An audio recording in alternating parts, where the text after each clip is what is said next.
Welcome to Scare Talk, a horror movie podcast for horror film reviews, ratings, rankings, and rumors. Now for your hosts, Danny, Joel, and Katrina.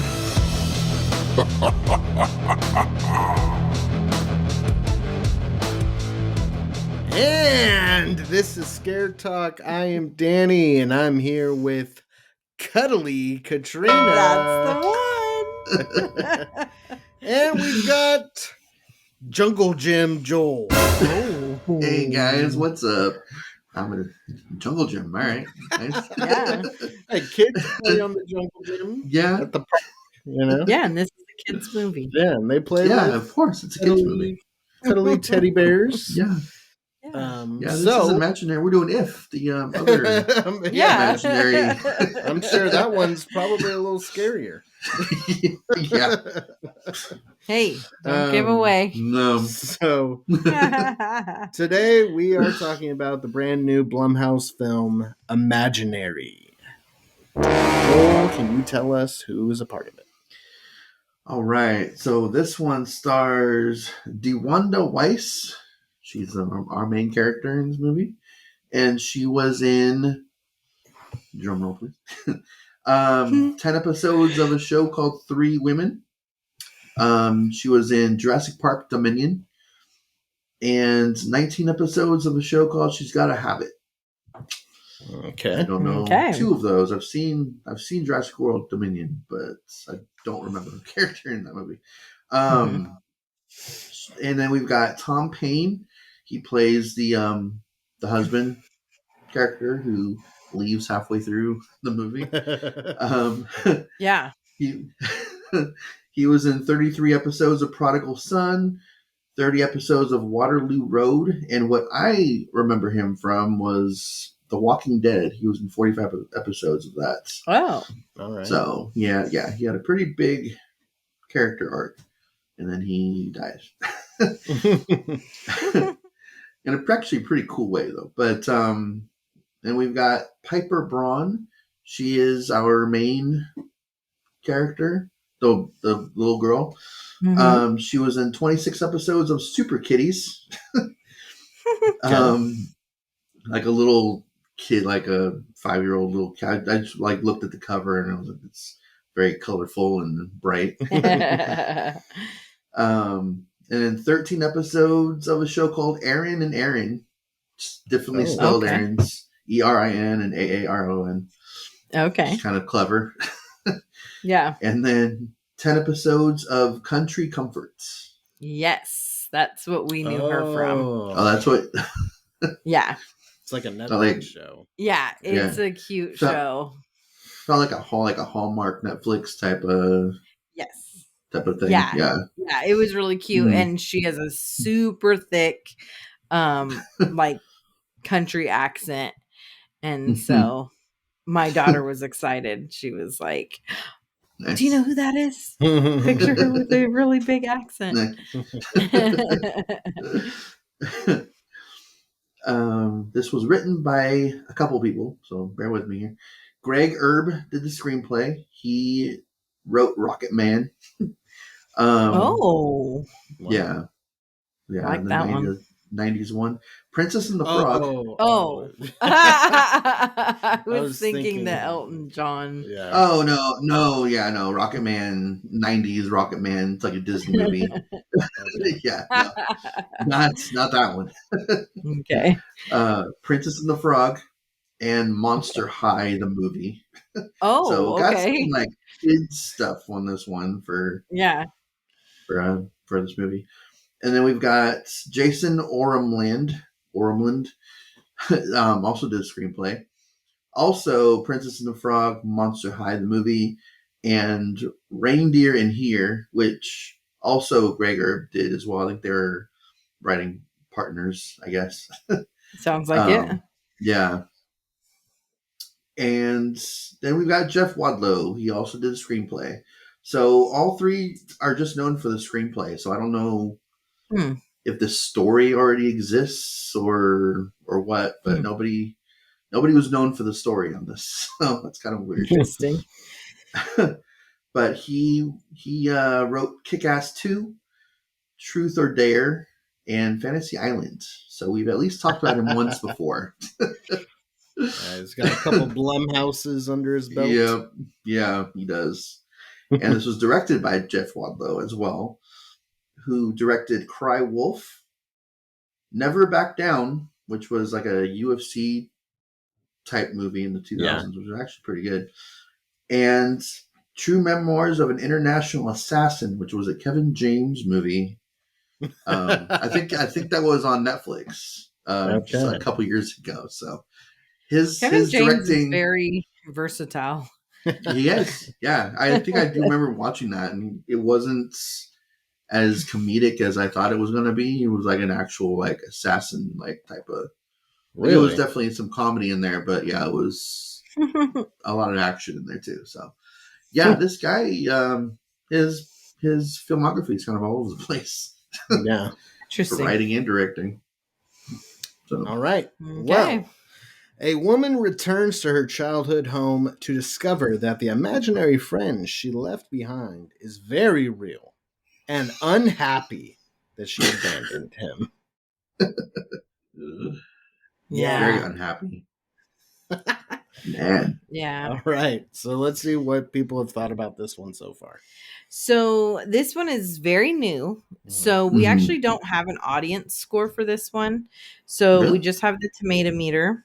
And we've got 63 reviews on that, and it's at a 32%. Okay. And then we've got IMDb at a 4.8.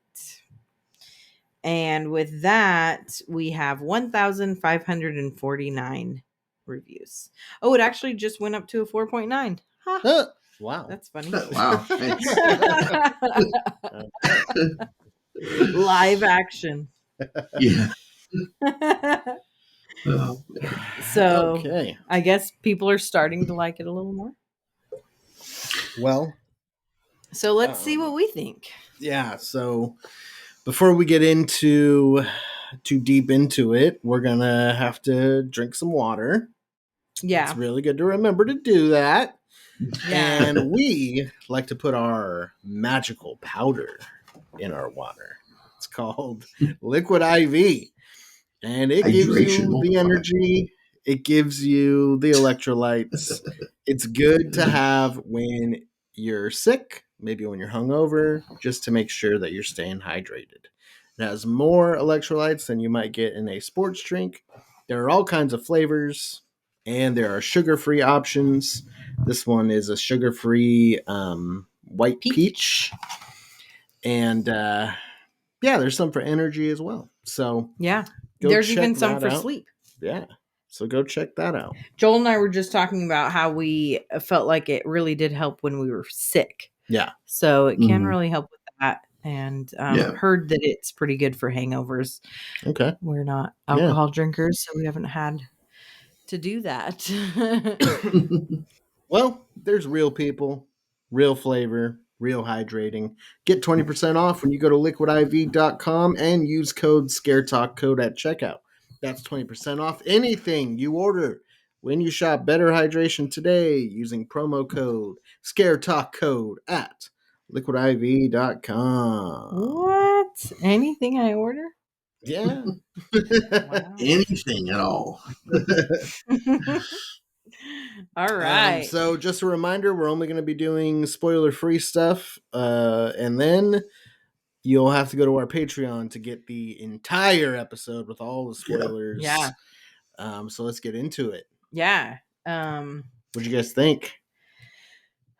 So I was looking forward to this movie. I was really looking forward to it. I was kind of looking forward to like possibilities of dealing with some like of those deeper things, like doing it in a creative way of dealing with like traumas and different reasons why imaginary friends might come up. And I feel like they attempted that, but they didn't do it well. I feel like Yeah. This is Blumhouse. It's not A24. They're not gonna. I feel like Yeah. if A24 did it, they would dive much deeper into like the psychology behind Yeah. Yeah. this type of a story. Blumhouse Well, just puts out movies. It's just yeah. all right. Well, and it wasn't like it wasn't artistic about it. It Mm-mm. wasn't, it just, to me, it was like all this potential, all these things that like it was like it had potential for being like a super creepy scary movie. It had potential for being like a artistic, psychological movie. It had our potential for being like I don't know, like a really like creative good horror movie, and I think Yeah. it just fell really short in Yeah. all of the potentials that it had. Yeah. So, Yeah. I guess that gives you an idea of how I feel about it. What do you think, Joel? Yeah.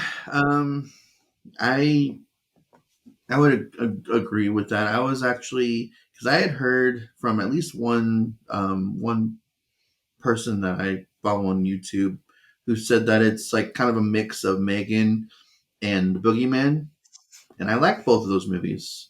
Mhm. Boogeyman more than Megan, but Megan was fun as well. Mhm. And I didn't really get that with this movie, like at Mhm. all. No. It's like, No. no, this isn't like even if it was like on par with as fun as Megan was, then okay, I Mhm. can give it that, but it wasn't. Mm-mm. No. This No. movie, there was at least 3 times where this movie could have ended, and it just kept on going. I'm like, well, Yeah. Yeah. that's annoying. and Yeah. then we get into an area where I'm not going to say it in this, but it's just it just goes to a place that just so much more ridiculous than I thought this movie was going to go. Mhm. And I'm like, I'm not sure which one I liked less between this and Night Swim. Yeah. Because another Blumhouse movie that we've gotten this year so far.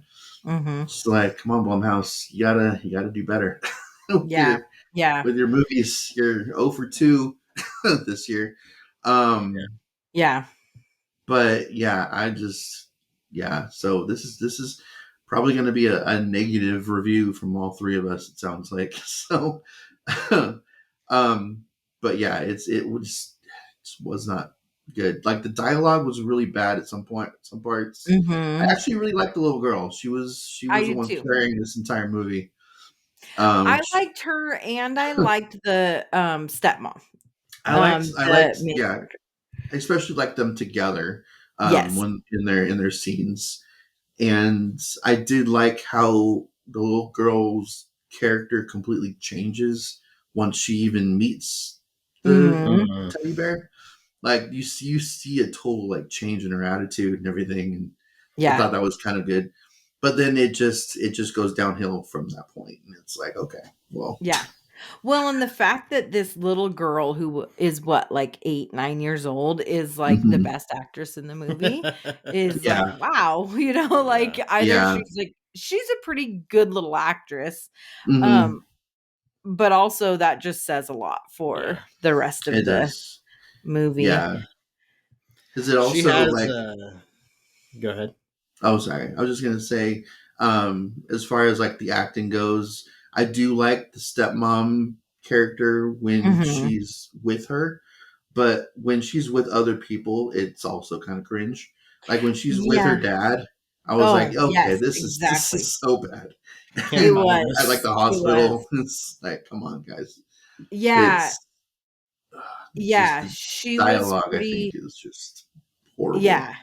Yeah. She was definitely good with the little girl. She was good when it was just her and when Mhm, she was with her husband. I feel like she was like that dialogue was good and they had mhm. good chemistry and everything. But I agree. When she was with her dad, it was like this is I don't know, it was like they were trying too hard to add these extra levels of Yeah. story And like I said, they just like it just missed. And it was like they didn't know what direction they wanted to take this movie. And I guess that's where like I could understand the person like saying that it's a mix between Boogeyman and Megan. Like I don't see that, but I can see how it's like they couldn't decide. Are we going the Megan route or are we going the Boogeyman route? You Yeah. know, where that I think that's part of what made the movie fall short is that they didn't really decide what direction they were going Yeah. with the movie. And yeah. And also the worst part, I'm not going to say what it is, but the twist, the quote unquote twist that they decided to put into this movie, and was like, I was like rolling my eyes. I'm like, okay. If you're talking about the same thing that I'm thinking of, what happened.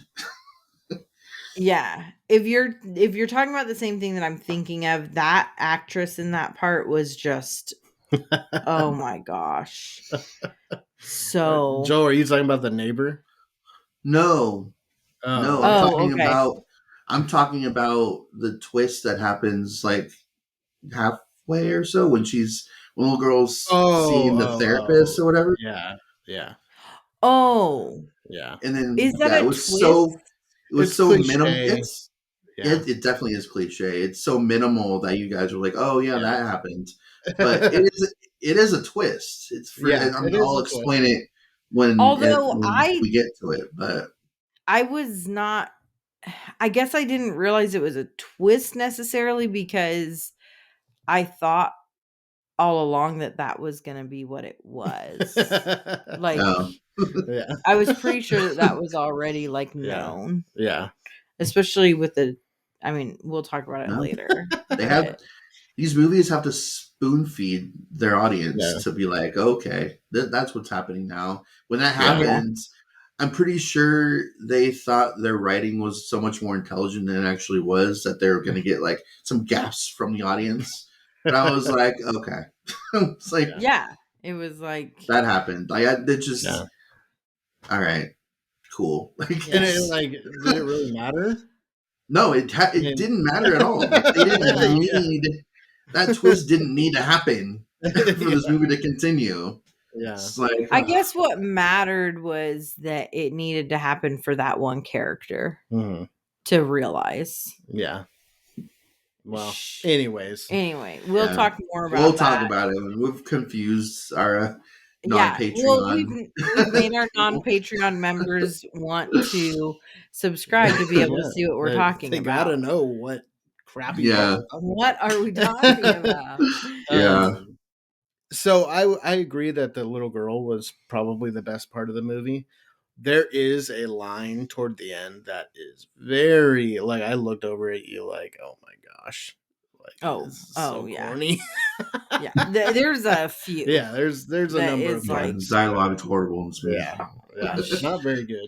Well, and again, it was that like, are you trying to be taken seriously? Are you trying to be all like, life touch now? Like, what do you have like a touching moment? Yeah. Like, okay. I'll tell you right now, anytime I see Blumhouse attached to a movie, I'm not super excited anymore. It used to be a thing where it was like, oh, it's Blumhouse. Like, okay, this is going to be pretty good. Now they put out so much. It's just like oversaturated with what they produce. And it seems like they'll just like throw money at any horror movie that, another studio might have backing with. And they put it out. Let's write a movie. Like maybe we can get it. We can get Blumhouse to back us. Scare Talk the movie. Yeah. A few years ago, like I don't know, like maybe 5 years ago, if it were Blumhouse or A24, I'd probably be like, I'd rather watch a Blumhouse movie. Now it's complete opposite. I'd much rather see A24 in a film. That would get me more excited than Blumhouse. A24 is going for those Oscars these years. They're really going like out of the horror genre. They are branching out. So which We is still probably get them smart for though. them because we do. But like we get an A24 horror movie as often now as we do like a regular, just like the Iron Yeah. Claw was an A24 movie that didn't Yeah. get nominated for Yeah. anything, but it should have. The movie was amazing. Yeah. But they were really going for it for that movie. Yeah. But yeah, A24. I mean, they've got their what is it? They got their Jason show coming out at some point this year. Crystal So, Lake. yep. Crystal Lake, yeah.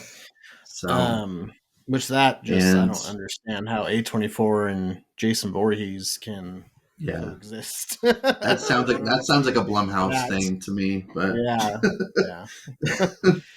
Anyways, but yeah, I mean, I guess my point is I'm no longer excited about Blumhouse movies, and this Night Swim. I mean, Night Swim was okay, but this one I think is definitely under Night Swim for me, like pretty deep under. Oh, They're in the deep end. Pretty deep in the pool. I wouldn't be surprised at all if this ends up on a worst of list at the end of the year. It's very forgettable, minimal horror. I don't think this would scare a 6-year-old. Like Toy Story might be a little scarier than this. Yeah, I can't even think of. I mean, there was the monsters, here and there, and they were really bad effects. Yeah, I think the two parts that were like the scariest were just like literal jump scares. Yeah. And wasn't even the bear, wasn't even like Chauncey or anything. Yeah. And so yeah, I mean, it, like you said, it had potential. I wasn't even really thinking of those deeper things. I just thought, oh, it's a horror movie, imaginary friend. We've seen that how many times? A little kid talking to some person that's not there. Like, oh my gosh, we're going back to that well. Yeah, but I thought it would go like I said, like deeper into with it being imaginary. Like that is the center focus of this movie. Yeah. That totally should have been what this movie focused on, but didn't really at all. It's cliche. So it's pretty much just like any other. I wouldn't even say it's like any. It's worse than most and imaginary friend type horror films. Yeah. And this one should be one of the betters because that's like what it is. It's the main focus. It's called imaginary. It should be much better. It's about that. But it's not. I went with my dad to see this, and at the end of it, I was like, I don't know which one. I do know which one now, but I was like, I don't know which one I liked more between this and Night Swim. And my dad's like, I didn't think Night Swim was that bad. I mean, it was bad, but I would have to say Imaginary is definitely worse. Yeah. Of the two. I didn't mind Night Swim as much, and I felt like it did a better job with the deeper stuff, still didn't do very well necessarily. It was weird writing as well. Oh yeah. Again, the dialogue was really bad in that movie. It's like where are these scripts, it's like what are they doing? Well, it's almost like people writing these scripts don't have much like natural relationships. I don't know, like that's not how people actually talk. Yeah. And that's where I do feel like the very beginning of this movie, I was enjoying the dialogue. I was like, oh, this is meaningful. This is thoughtful. I liked the interactions with the family and whatever. But it ended pretty quick. The enjoyment of the dialogue. that dialogue, that good dialogue ended pretty quick, and then it got like just really bad. Yeah. And then, like you said, towards the end, it was like cheesy, so like cheesy. over cheesy. Yeah. Well, I will say there was one part. I mean, if I had to pick a part that was scary or creepy or whatever, it would be toward the end. Yeah. When a few of the characters look different and kind of talk different. Yeah. That looked kind of cool. That was a little creepy. I was like, okay, finally there's something here. Yeah. That will like make this a horror movie. Like I feel like it didn't even earn its PG-13 rating until that part. Yeah. Yeah. Well, and I'll say in the spoilers that was probably around that is probably like one of my favorite parts too. But I'll say why and everything. Okay. Then. Yeah. As far as that goes, like I will say that and this part is in the trailer. One of the scarier scenes of the movie is in the trailer where like the quote unquote boyfriend person is upstairs and gets like haunted by whatever. Whatever this thing is. And he like goes in the part that's in the trailer is him like walking down the hallway and the box or whatever is like moving towards him and whatever pops out of it. But that whole scene I thought was actually done fairly well. I liked him going into the room and then hearing like a voice like tell him to get out and the music for that music box when done correctly is actually very creepy. I really did like that. It was definitely stuck in my head after the movie. Yeah. I really did like the music box. Yeah, so it's like the Chauncey theme song. Yeah. So there are parts that they did well with atmosphere and being, creepy. It's just way too far and in between. Like there's just not nearly enough of it in this movie to. Yeah. And when the little girl talks like Chauncey, that part's actually kind of creepy too. Like her voice slightly changes and I can get into that stuff more in the spoilers because there is a little bit of that in the that's kind of spoiler-y, I guess. So, but yeah, there's some parts that were actually done well. So like they can, make somewhat of a creepy movie if they really wanted to. They just chose to take this movie in a completely different direction. 99% of the time. So right. Well, all right. So I don't know if that excites you guys to go see this.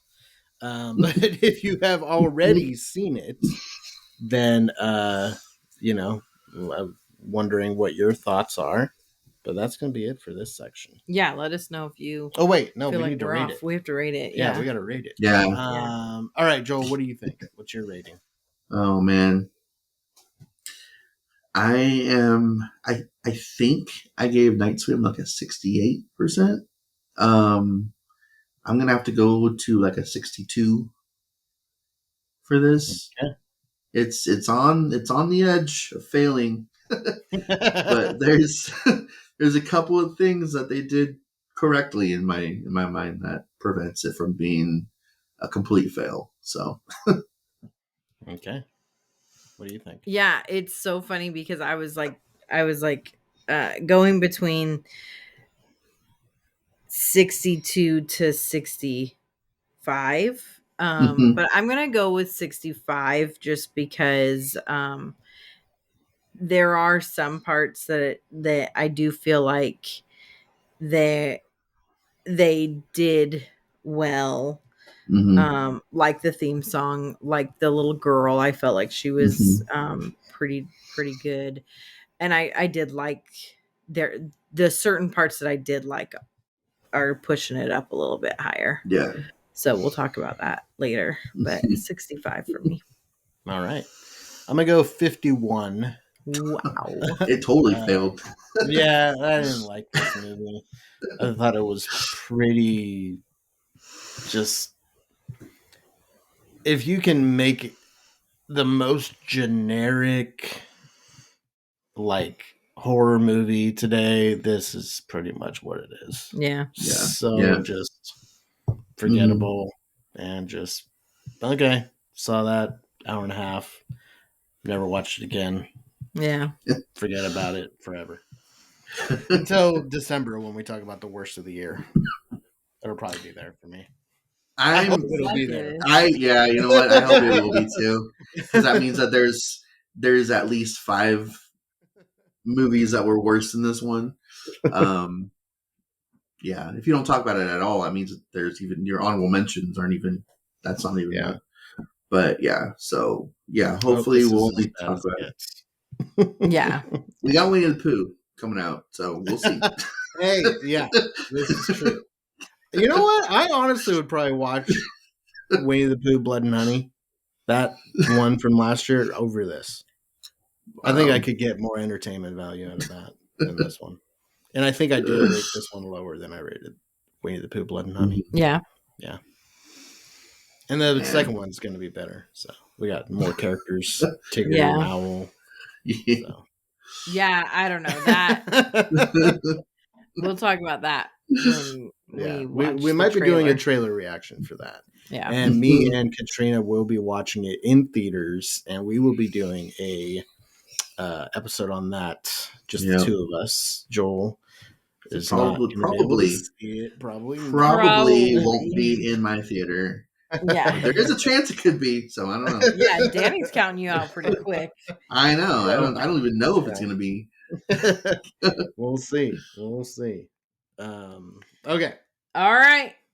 This has been so scary. So scary. Oh man, the scariest. If you would like to talk about the parts that we do find scary, question mark, or just want to hear your thoughts of the rest of the movie, come over to our Patreon and check it out over there. So that is it for the spoiler-free part of it.